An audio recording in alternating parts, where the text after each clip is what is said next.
Some of the other ways it'll be obvious that there's a problem with your child's orofacial development might be things like dribbling, and another one is ear infections.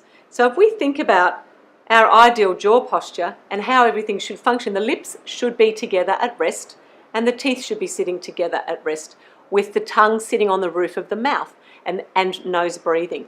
That is how it should work. When we have a child who has an open mouth posture and an open jaw posture with the tongue thrusting forward each time they swallow, we don't have good lip seal and we don't have nose breathing. One of the complications of that longer term can be ear infections. So this is when we see children developing chronic ear infections from the age of 12 to 18 months through to about 3 years, and they get grommets put in.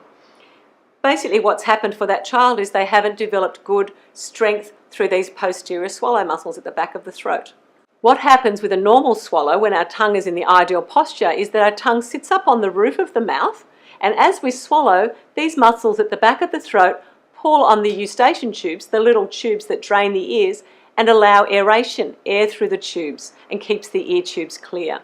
What's happening for these children who have this reverse suck swallow where their tongue is protruding forward, when they swallow, they're only using the forward part of the tongue. They're not using the parts at the back. So they're not getting that pulling on the eustachian tubes, they're not getting that opening and draining of the eustachian tubes.